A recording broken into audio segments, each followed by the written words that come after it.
Hello friend, स्वागत है आपका अपने चैनल आज क्लास में।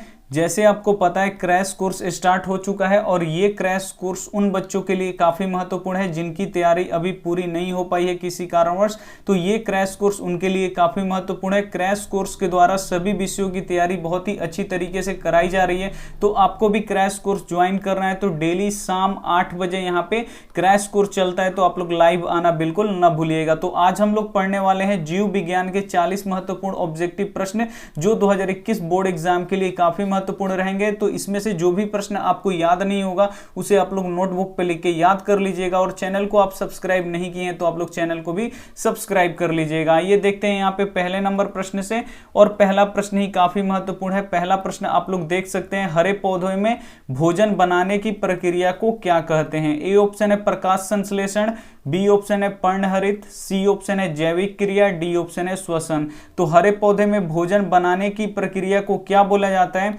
तो प्रकाश संश्लेषण बोला जाता है। यानी यहाँ पे क्या हो जाएगा, ए ऑप्शन क्या हो जाएगा, यहाँ पे बिल्कुल सही हो जाएगा। ये देखते हैं अगला प्रश्न है। यहाँ पे अगला प्रश्न यहाँ पे देखिए 2 नंबर एंड्रोजन है, इसमें से पहचानना है कि कौन एंड्रोजन क्या है। ए ऑप्शन है नरलिंग हार्मोन है, बी ऑप्शन है स्त्रीलिंग हार्मोन है, सी ऑप्शन है पाचक रस है, डी ऑप्शन है सभी। तो यहाँ पे बताना है कि जो एंड्रोजन है वो क्या है। तो एंड्रोजन एक क्या है, नरलिंग हार्मोन है। यानी यहाँ पे क्या हो जाएगा, ए ऑप्शन क्या हो जाएगा, यहाँ पे बिल्कुल सही हो जाएगा। जो एंड्रोजन है वो नरलिंग हार्मोन है। आइए देखते हैं अगला प्रश्न है। यहाँ पे अगला प्रश्न है यहाँ पे देखिए 3 नंबर काफी महत्वपूर्ण है, पौधों में गैसों के आदान प्रदान किससे होता है? ये काफी महत्वपूर्ण प्रश्न है कि पौधों में गैसों का आदान प्रदान किससे होता है। ए ऑप्शन है जड़ से, बी ऑप्शन है रंध्र से, सी ऑप्शन है तना से, डी ऑप्शन है टहनी से। तो पौधों में गैसों का आदान प्रदान किससे होता है? तो ये रंध्रों के द्वारा होता है। यानी यहाँ पे क्या हो जाएगा, बी ऑप्शन क्या हो जाएगा, यहाँ पे बिल्कुल सही हो जाएगा। ये देखते हैं अगला प्रश्न है। यहाँ पे अगला प्रश्न है यहाँ पे देखिए 5 नंबर, हमारे शरीर में विभिन्न जैविक कार्यों को नियंत्रण कौन करता है? ए ऑप्शन है तंत्रिका द्वारा, बी ऑप्शन है रसायनों द्वारा, सी ऑप्शन है दोनों, डी ऑप्शन है इनमें से कोई नहीं। तो यहाँ पे बताना है कि हमारे शरीर में विभिन्न जैविक कार्यों को नियंत्रण कौन करता है? तो तंत्रिका भी करता है और रसायन भी करता है। यानी इसमें से क्या हो जाएगा, दोनों क्या हो जाएगा, यहाँ पे बिल्कुल सही हो जाएगा। तंत्रिका भी करता है और रसायन भी करता है। यानी यहाँ पे सी ऑप्शन क्या हो जाएगा, यहाँ पे बिल्कुल सही हो जाएगा। ये देखते हैं अगला प्रश्न है। यहाँ पे 5 नंबर प्रश्न है। यहाँ पे देखिए फ्लोएम किसके लिए उत्तरदायी होता है? जो पौधों में जो फ्लोएम पाया जाता है वो किसके लिए उत्तरदायी होता है? ए ऑप्शन है जल का परिवहन, बी ऑप्शन है भोजन का परिवहन, सी ऑप्शन है अम्ल का परिवहन, डी ऑप्शन है यहाँ पे ऑक्सीजन का परिवहन।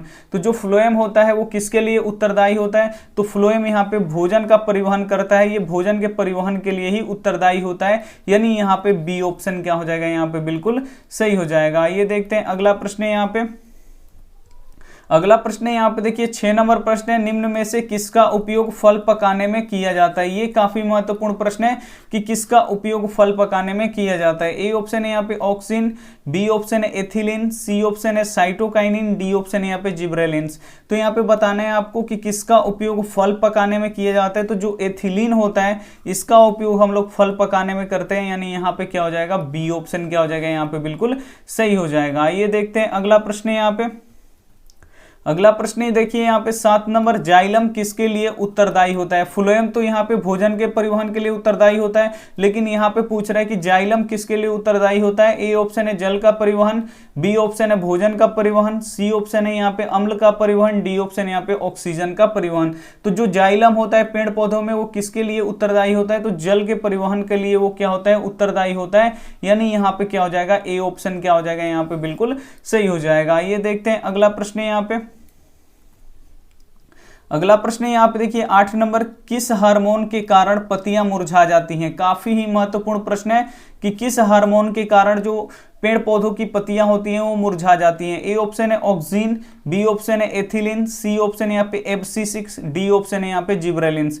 तो यहाँ पे देखिए किस हार्मोन के कारण पत्तियां मुरझा जाती हैं? तो जो एब्सिसिक एसिड होता है यानी एब्सिसिक होता है उसके कारण से यहाँ पे पत्तियां क्या होती हैं, यहाँ पे मुरझा जाती हैं। यानी यहाँ पे सी ऑप्शन क्या हो जाएगा, यहाँ पे बिल्कुल सही हो जाएगा। ये देखते हैं अगला प्रश्न है। यहाँ पे 9 नंबर प्रश्न, इसमें से देखिए काफी महत्वपूर्ण है, प्रकाश संश्लेषण के लिए क्या आवश्यक होता है? यहाँ पे बताना है कि प्रकाश संश्लेषण के लिए क्या आवश्यक होता है। ए ऑप्शन है क्लोरोफिल, बी ऑप्शन है कार्बन डाइऑक्साइड, सी ऑप्शन है सूर्य का प्रकाश, डी ऑप्शन है ये सभी।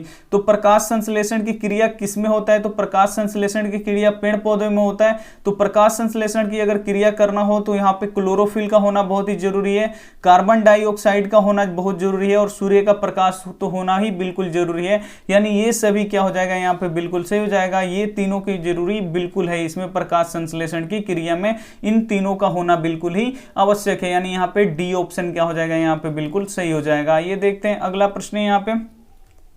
अगला प्रश्न ये देखिए यहाँ पे 10 नंबर काफी महत्वपूर्ण है। 10 नंबर प्रश्न है यहाँ पे, प्रत्यावर्ती चाप कहाँ बनते हैं? जो प्रत्यावर्ती चाप होते हैं वो कहाँ पे बनते हैं? ए ऑप्शन है मेरु रज्जु, बी ऑप्शन है मस्तिष्क, सी ऑप्शन है पेशी ऊतक, डी ऑप्शन है इनमें से कोई नहीं। तो यहाँ पे बताना है कि जो प्रत्यावर्ती चाप होते हैं वो कहाँ पे बनते हैं। तो प्रत्यावर्ती चाप हमेशा कहाँ पे बनते हैं? मेरु रज्जु में बनते हैं। यानी यहाँ पे ए ऑप्शन क्या हो जाएगा यहाँ पे बिल्कुल सही हो जाएगा। काफी महत्वपूर्ण प्रश्न है, तो आप लोग एक भी प्रश्न स्किप मत कीजिएगा, शुरू से तक देखिएगा और वीडियो को आप लोग प्लीज लाइक भी कर दीजिएगा। ये देखते हैं अगला प्रश्न है यहाँ पे। अगला प्रश्न यहाँ पे देखिए, एक कोशिकीय शैवालों में जल का परिवहन होता है। यहाँ पे बताना है कि एक कोशिकीय जो शैवाल होते हैं उसमें जल का परिवहन किसके द्वारा होता है? ए ऑप्शन है यहाँ पे परासरण के द्वारा, बी ऑप्शन है चलनी नलिकाओं के द्वारा, सी ऑप्शन है विसरण के द्वारा, डी ऑप्शन है इसमें जाइलम के द्वारा।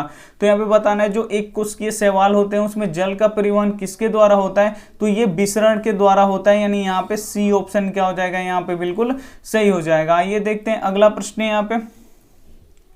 अगला प्रश्न देखिए यहाँ पे 12 नंबर, मनुष्यों के मस्तिष्क को कितने भागों में बांटा गया है? काफी महत्वपूर्ण प्रश्न है कि मनुष्यों के मस्तिष्क को कितने भागों में बांटा गया है। ए ऑप्शन है 3, बी ऑप्शन है 4, सी ऑप्शन है 6, डी ऑप्शन है यहाँ पे 5।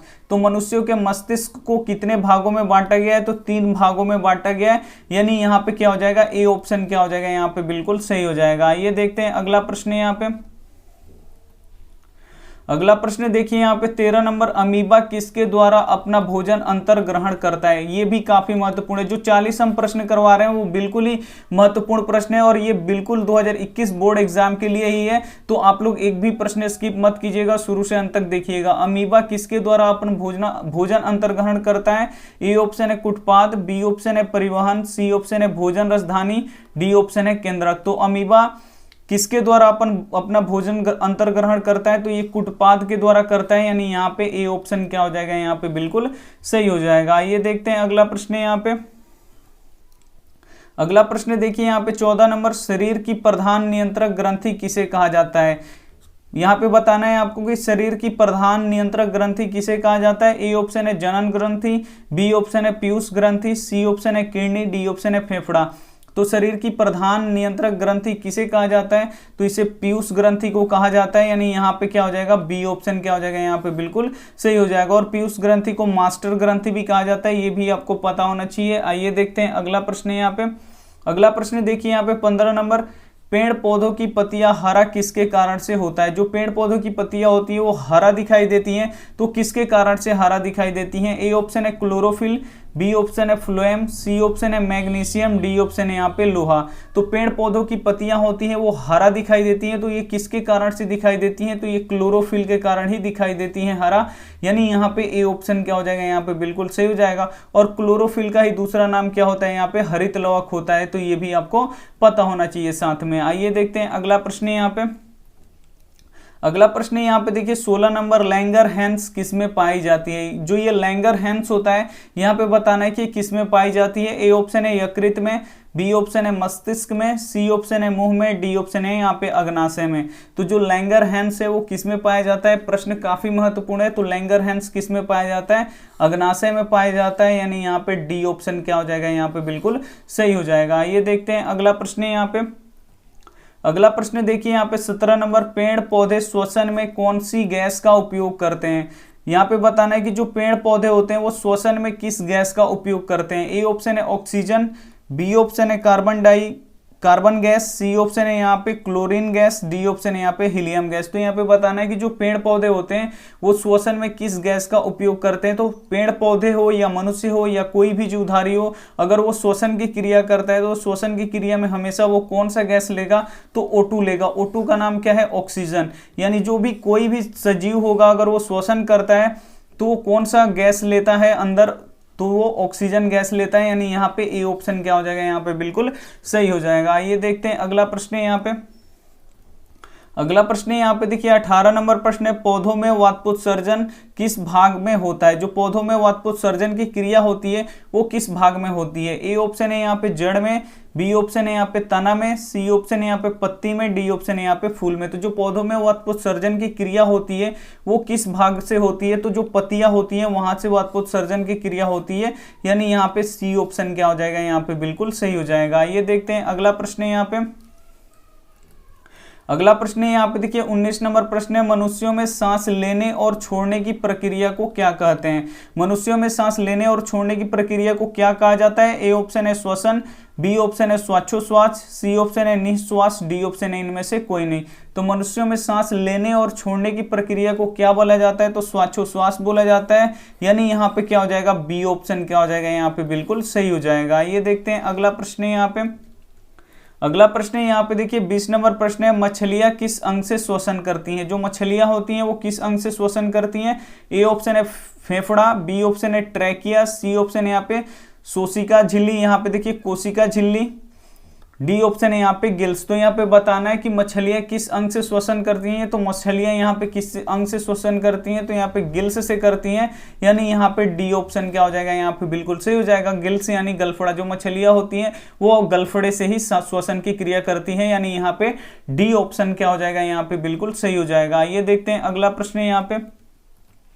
अगला प्रश्न देखिए यहाँ पे 21 नंबर प्रश्न है, मनुष्यों में आयोडीन की कमी से कौन सा रोग होता है? काफी महत्वपूर्ण प्रश्न है कि मनुष्यों में आयोडीन की जब कमी हो जाती है तो कौन सा रोग होता है? ए ऑप्शन है रतौंधी, बी ऑप्शन है स्कर्वी, सी ऑप्शन है रैबिस, डी ऑप्शन है यहाँ पे घेंगा। तो यहाँ पे बताना है कि मनुष्यों में आयोडीन की कमी से कौन सा रोग होता है? तो मनुष्यों में आयोडीन की कमी से कौन सा रोग होता है? घेंगा रोग होता है, यानी यहाँ पे डी ऑप्शन क्या हो जाएगा यहाँ पे बिल्कुल सही हो जाएगा। ये देखते हैं अगला प्रश्न है यहाँ पे।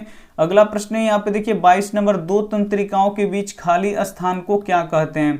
ए ऑप्शन है एक्सॉन, बी ऑप्शन है सिनेप्स, सी ऑप्शन है रेनवियर, डी ऑप्शन यहाँ पे नोप्स। तो यहाँ पे बताना है कि दो तंत्रिकाओं के बीच खाली स्थान को क्या कहा जाता है? तो इसे सिनेप्स कहा जाता है, यानी यहाँ पे क्या हो जाएगा? बी ऑप्शन क्या हो जाएगा यहाँ पे बिल्कुल सही हो जाएगा। दो तंत्रिकाओं के बीच जो खाली स्थान होता है उसे क्या बोला जाता है? सिनेप्स बोला जाता है, यानी यहाँ पे बी ऑप्शन क्या हो जाएगा यहाँ पे बिल्कुल सही हो जाएगा। ये देखते हैं अगला प्रश्न है यहाँ पे।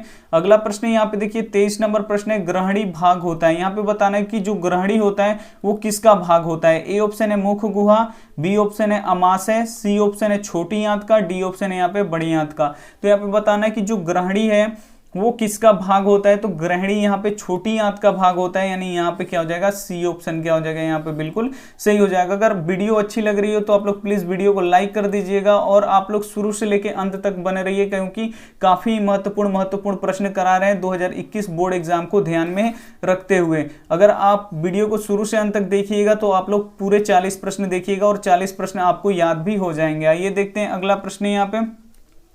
अगला प्रश्न है यहाँ पे देखिए 24 नंबर प्रश्न है, अंकुचन गति किसमें होता है? पौधे में होता है। ए ऑप्शन है यहाँ पे मटर के पौधे में, बी ऑप्शन है छुई मुई में, बी ऑप्शन है शैवाल में, डी ऑप्शन है यहाँ पे गुलाब में। तो यहाँ पे बताना है जो अंकुचन गति होता है वो किस पौधे में होता है? तो जो अंकुचन गति होता है वो किस पौधे में होता है? तो छुई मुई के पौधे में होता है, यानी यहाँ पे क्या हो जाएगा? बी ऑप्शन क्या हो जाएगा यहाँ पे बिल्कुल सही हो जाएगा। ये देखते हैं अगला प्रश्न है यहाँ पे। अगला प्रश्न देखिए यहाँ पे 25 नंबर, निम्न में से किसका उपयोग कोशिका द्वारा ऊर्जा मुक्त करने में किया जाता है? ए ऑप्शन है एमिनो अम्ल, बी ऑप्शन है वसा, सी ऑप्शन है ग्लूकोज, डी ऑप्शन है यहाँ पे सुक्रोज। काफी महत्वपूर्ण प्रश्न है कि किसका उपयोग कोशिका द्वारा ऊर्जा मुक्त करने में किया जाता है? तो ग्लूकोज का किया जाता है, यानी यहाँ पे क्या हो जाएगा? सी ऑप्शन क्या हो जाएगा यहाँ पे बिल्कुल सही हो जाएगा। ये देखते हैं अगला प्रश्न है यहाँ पे। अगला प्रश्न है यहाँ पे देखिए 26 नंबर, इंसुलिन की कमी से कौन सा रोग होता है? यहाँ पे बताना है कि जब इंसुलिन की कमी हो जाए तो वहां पे कौन सा रोग होता है? ए ऑप्शन है मधुमेह, बी ऑप्शन है एड्स, सी ऑप्शन है रतौंधी, डी ऑप्शन है यहाँ पे घेंगा। तो यहाँ पे जब शरीर में इंसुलिन की कमी हो जाती है तो कौन सा रोग हो जाता है? तो मधुमेह रोग हो जाता है, यानी यहाँ पे क्या हो जाएगा? ए ऑप्शन क्या हो जाएगा यहाँ पे बिल्कुल सही हो जाएगा। ये देखते हैं अगला प्रश्न है यहाँ पे। अगला प्रश्न है यहाँ पे 27 नंबर, घेंगा किस समुदाय का प्राणी है। यहाँ पे बताना है कि यहाँ पे जो घोंघा होता है वो किस समुदाय का प्राणी है। ए ऑप्शन है मोलस्का, बी ऑप्शन है कीट, सी ऑप्शन है उभयलिंगी, डी ऑप्शन है इनमें से कोई नहीं। तो जो घोंघा होता है वो किस समुदाय का प्राणी है, तो ये मोलस्का जो समुदाय है उसका ये क्या है, प्राणी है, यानी यहाँ पे ए ऑप्शन क्या हो जाएगा, यहाँ पे बिल्कुल सही हो जाएगा। ये देखते हैं अगला प्रश्न है यहाँ पे। अगला प्रश्न यहाँ पे देखिए 28 नंबर, मनुष्यों में चीनी के पाचन में कौन सा हार्मोन सहायक होता है। यहाँ पे बताना कि जो मनुष्यों में चीनी होता है उसके पाचन में कौन सा हार्मोन सहायक होता है। ए ऑप्शन है इंसुलिन, बी ऑप्शन है एक्साइन, सी ऑप्शन है यहाँ पे एथिलीन, डी ऑप्शन है यहाँ पे एब्सिसिक। तो मनुष्यों में चीनी के पाचन में कौन सा हार्मोन सहायक होता है, तो ये इंसुलिन होता है। और इसी इंसुलिन की जब शरीर में कमी हो जाती है तो चीनी का पाचन नहीं हो पाता है और हम लोगों को क्या हो जाता है, शुगर हो जाता है। यानी यहाँ पे ए ऑप्शन क्या हो जाएगा, यहाँ पे बिल्कुल सही हो जाएगा। ये देखते हैं अगला प्रश्न है यहाँ पे।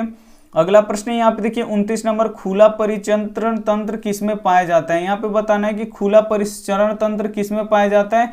ए ऑप्शन है मनुष्यों में, बी ऑप्शन है घोड़ों में, सी ऑप्शन है कॉकरोच में, डी ऑप्शन है स्त्री में। तो खुला परिचरण तंत्र किसमें पाया जाता है, तो खुला परिचरण तंत्र किसमें पाया जाता है, कॉकरोच में पाया जाता है। यानी यहाँ पे सी ऑप्शन क्या हो जाएगा, यहाँ पे बिल्कुल सही हो जाएगा। ये देखते हैं अगला प्रश्न यहाँ पे। अगला प्रश्न देखिए यहाँ पे 30 नंबर, रक्त में आयरन की कमी से कौन सा रोग होता है। जब रक्त में आयरन यानी लोहा की कमी हो जाए तो कौन सा रोग होता है। ए ऑप्शन है टीबी, बी ऑप्शन है मधुमेह, सी ऑप्शन है एनीमिया, डी ऑप्शन है यहाँ पे उच्च रक्तचाप। तो रक्त में जब आयरन की कमी हो जाता है तो कौन सा रोग होता है, तो ये एनीमिया नामक रोग होता है। यानी यहाँ पे क्या हो जाएगा, सी ऑप्शन क्या हो जाएगा, यहाँ पे बिल्कुल सही हो जाएगा। ये देखते हैं अगला प्रश्न यहाँ पे।